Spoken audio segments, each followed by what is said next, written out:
thank you for inviting us to speak. What Orith and I are going to tell you today is about a tool that we have recently developed at IBM Research, at our team. And the tool is called Conversational Prompt Engineering, or in short, CPE. And the aim of this tool is to help users build prompts for their specific use cases. So this is our team. We are a team of researchers, of AI and NLP researchers, and our team is called Language Model Utilization. And our mission is to enable clients to enjoy the incredible benefits of large language models with minimal efforts on the client side. And this is very aligned with the platform that we developed with CPE, because the aim of this platform is to utilize the capabilities of chat models in order to help users build prompts that are tailored for their specific tasks. We published a paper in arXiv where you can find the full details about this platform, and the code is also available in GitHub. Now let's describe the motivation. So we all know that effective prompts are essential for obtaining good response from LLM. This is the way that we communicate with the LLMs. But the thing is that finding a good prompt is not a very easy task. The LLMs are very sensitive to minor changes in the prompt phrasing, and the changes are unexpected, and therefore prompt engineering requires a lot of trial and error. It is very time-consuming and tedious and computationally expensive. And another thing that we learned through our engagements with clients is that the task definition, the exact task definition, is not always completely clear to the client. So, for example, when we worked with clients on the summarization task, so we found out that it wasn't very clear to them which entities they would like to see in the summaries, which aspect they would like to emphasize.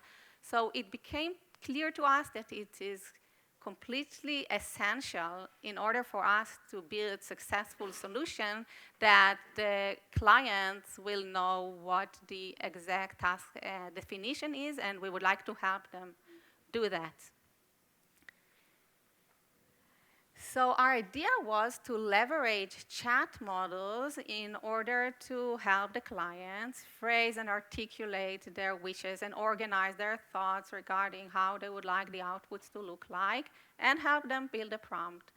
And in a first glance, this looks like very simple. Why won't I just ask the model, help me to build a prompt, and everything will be okay?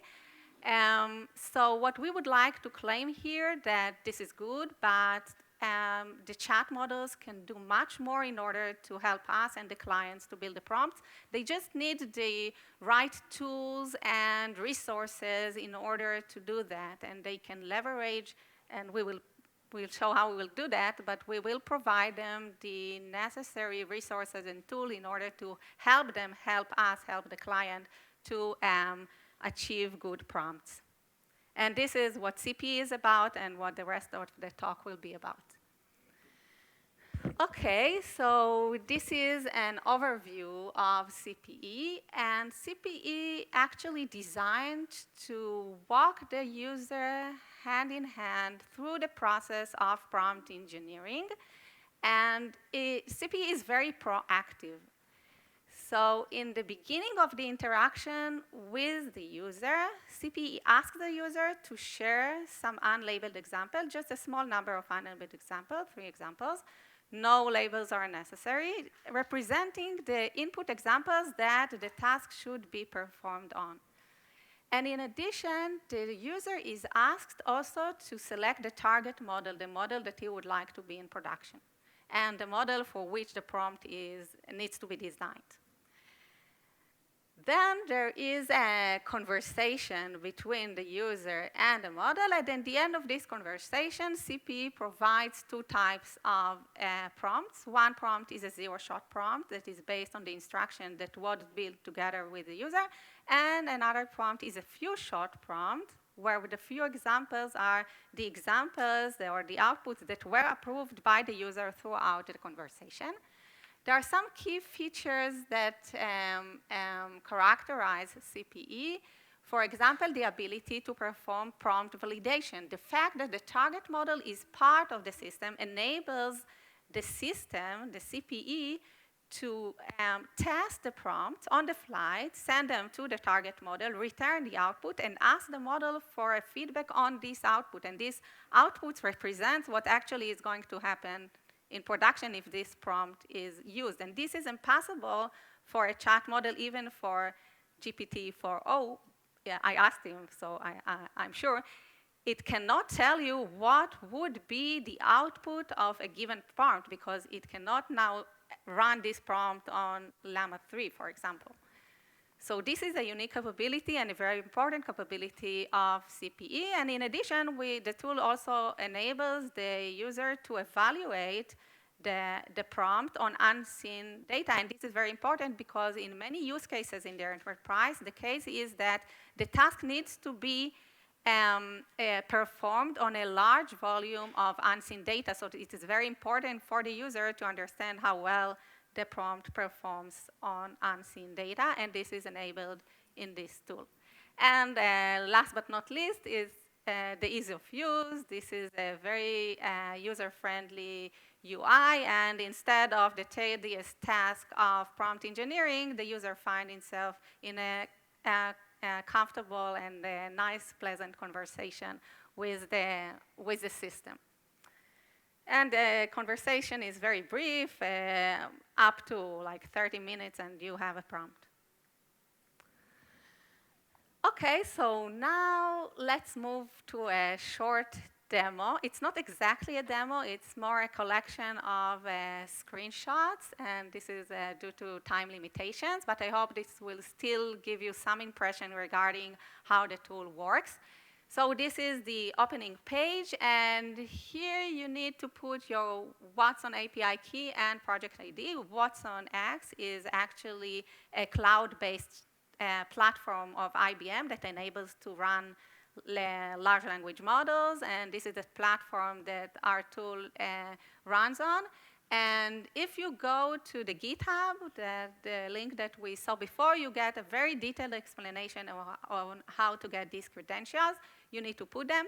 Then you need to select the target model. Remember, the target model is the model that the prompt is designed for. And afterwards,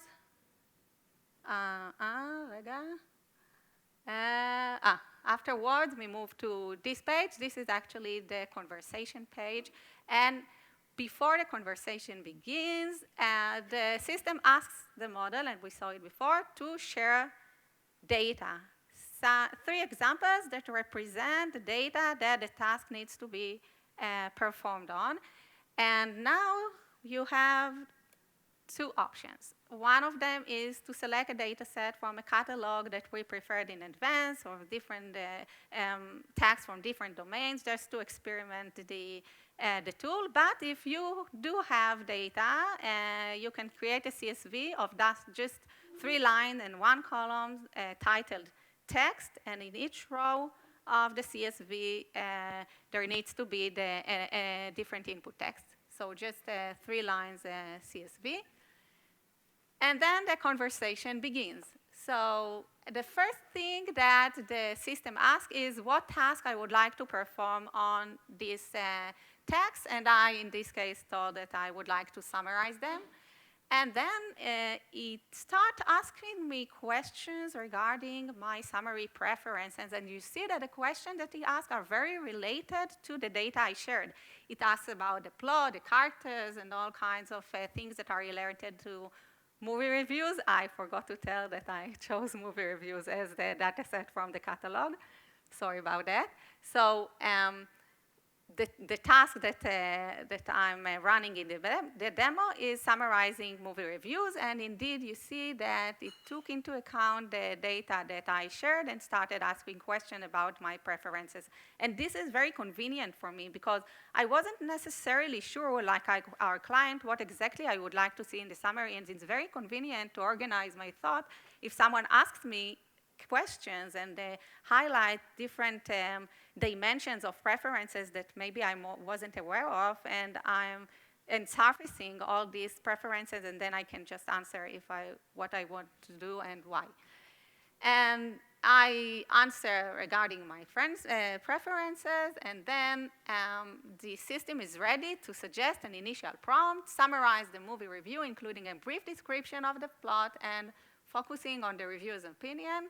And this prompt integrates the answers that I gave to the system when it asked the questions. And now what the system does, it takes this prompt and it feeds it to the target model and applies it to the 3 examples that I shared at the beginning of the conversation. And what we see here is that the model shares the first output, the first summary with me, and asks me about feedback. So I give some feedback. I would like to make some changes. I would like it to be shorter, and I would like the movie name to the title of the summary.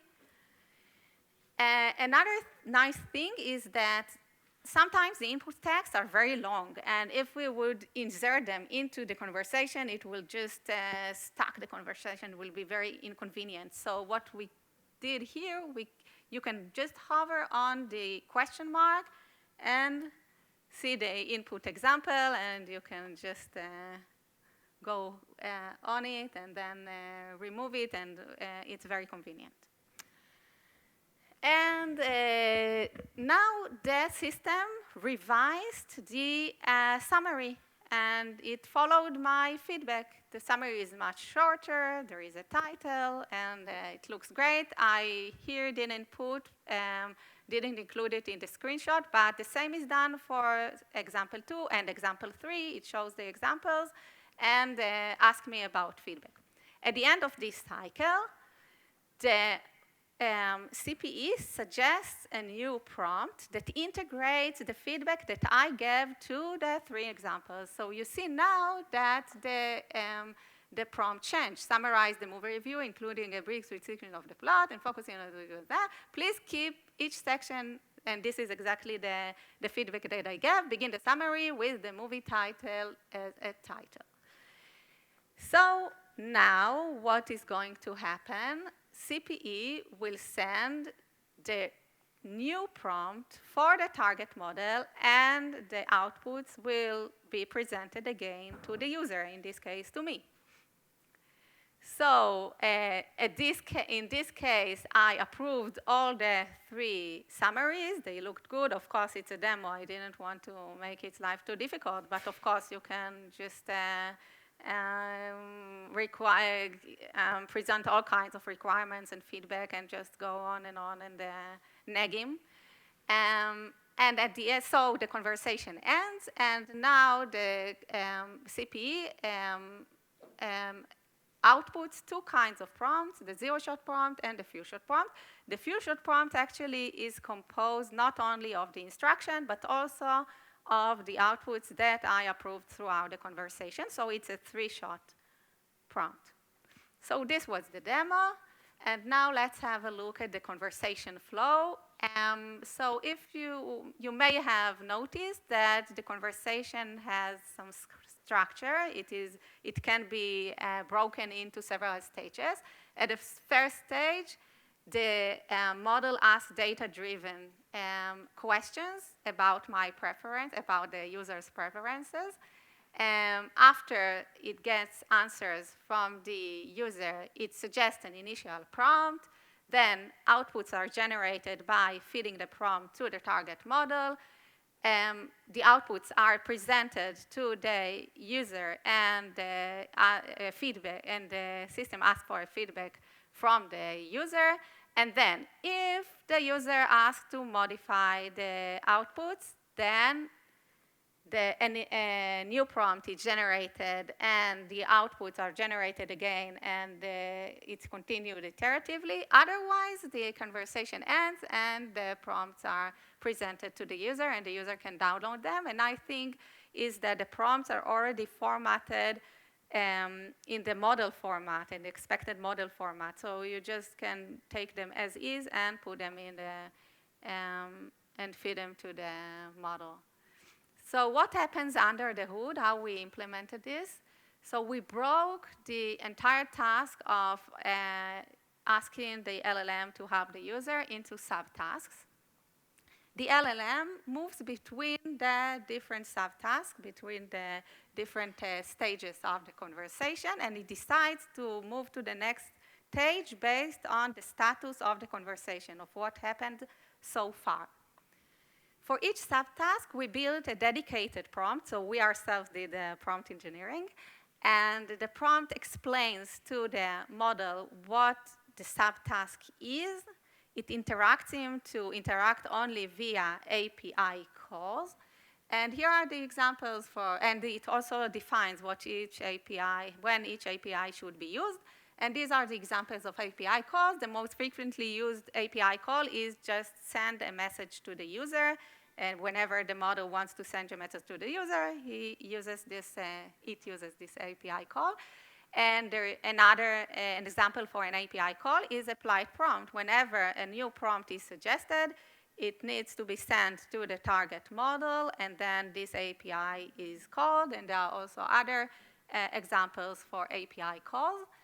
And we sometimes, in some subtasks that were more complicated, we used also self-reflection in order to help the model to reach good responses. And you may have noticed that there are some elements here that reminds agents, and indeed we implemented this CPE as an LLM agent, and Orith will also touch upon it later. And now we'll move to Orith that will explain how we evaluated the tool and did the analysis and next steps, etc. Thank you.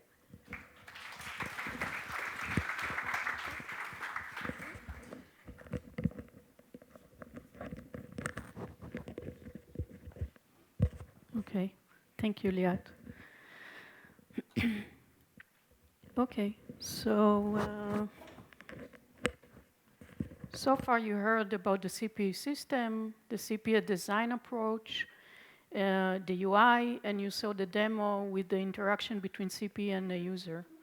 Now I'll describe how we evaluated the system to measure the value of the whole process of customizing the prompts to the user's needs. And as Lior mentioned, the evaluation is very important, so we did this evaluation to our system. But in this case, evaluation is tricky because prompts generated by the CPE can be assessed only by the user who created them, okay, who knows what he wants. Therefore, we could perform the user study with 12 participants, focusing on the use case of text summarization. Each user selected a data set and completed a chat with CPE. And after that, moved to these specific tabs to do a survey and to evaluate the output of the system. So the first part of the evaluation is a survey, which is a short questionnaire that we ask the user to rate the final result of the chat, which is the prompt, and also some general questions about the overall experience they had with CPE in order to learn about the user satisfaction, both from the system and also from the thinking process during the chat. So you see here the scores. The rating was from 1 to 5, strongly disagree, up to strongly agree. And overall, you see the scores that there was high satisfaction from the CPE prompt instruction and from the CPE chat conversation. However, for convergence time that it took for the chat to come up with the prompt, we got slightly lower scores. And when we measured the length of the chats, on average, it took about 25 minutes to complete the task with the chat. Now, the other part was evaluation. So we asked the user to rank some outputs by taking the final result of the prompt and creating some summary on some text samples. And in this study, we compared 3 summaries for each text sample. 2 summaries generated with the prompt generated by CPE. This is the zero-shot and the few-shot prompts that Liat mentioned. And another summary that was created by a baseline prompt, which was a generic summarization prompt that was generated automatically by an LLM. We had about 10 samples for testing in each chat, in a total of 112 samples from all participants. And in each test sample, the user was presented with the 3 summaries in random order and had to rank them by selecting the best one and the worst one. So you see here the results. The distribution of the different prompt for each rank. So on the left, you see the summaries that were ranked as best, and on the right, you see the ones that rank as worst. And in general, you see that the user preferred the prompts generated by CPE. These are the orange and green prompts.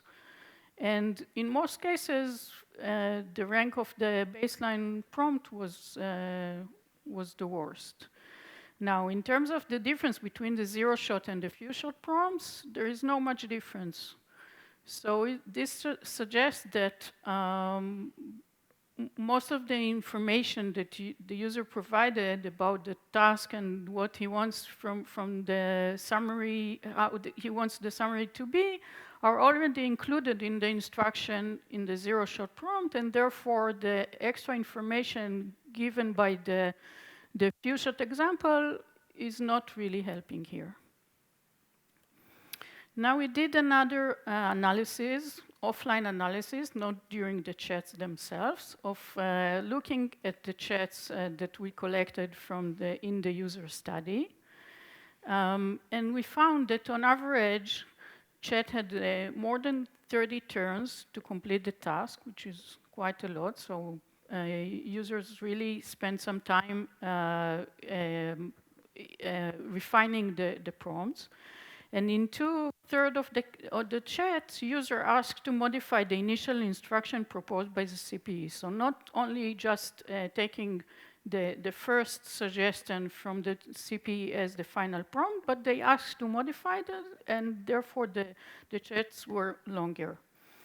And another measurement is that we found that around 60% of the cases, there were really major revisions in the content of the prompt. So here is an example on the right. You see, it's an example of text summarization on debate speeches, and you see that there are 3 versions of the prompt instruction created during the chat.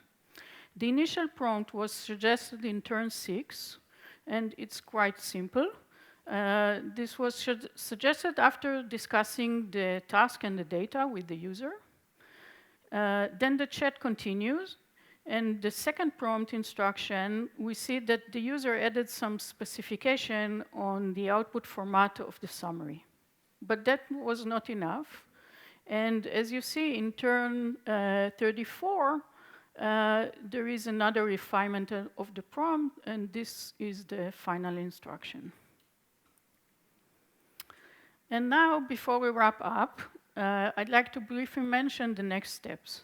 So I'm sure you all noticed the rapid advances in the area of AI engines, and Yuval also mentioned that line of work, and others I'm sure are also familiar with this direction. So the trend now is moving from generative AI to agentic AI, which is a whole spectrum of incorporating the LLM into automation processes. It's allowing LLM to make decisions, to run tools, to do planning, to analyze data, to generate content, and many other things. With the use of LLMs for complex tasks with multiple agents, the need for creating prompts for these LLMs to operate well and customizing prompts to the user needs is increasing. So we see a big potential in agentic AI, and our next step is to take the concept of CPE and extend it to the agentic world. So to summarize, we develop a user-friendly system for prompt engineering. It's a chat-based system that helps users to clarify the task details and build customized prompt for their needs. You have here again the link to the paper and to GitHub, the open source that we released. So if you are interested, you can try it and give us some feedback. Thank you.